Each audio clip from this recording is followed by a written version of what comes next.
everyone, welcome back to Sunny Live Show, and thank you so much guys for tuning in. I'm here to update you of what is going to happen on House of Zwide from the 18th to the 22nd of April 2022 on Monday.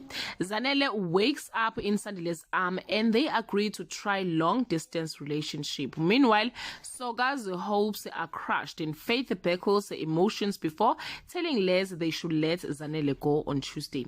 Shogi accidentally ruins Mampo's gender reveal party while Soga throws his sorrows after losing out on a job due to nepotism on Wednesday.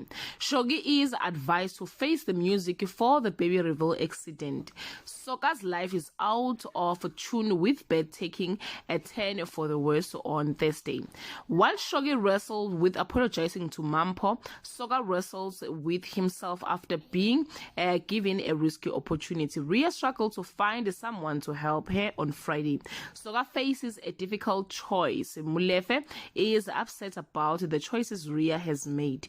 Doubts creep in about Shogi's relationship with Nkosi. Guys, this is all I have for today. You can leave your comment below and share your opinion. Bye.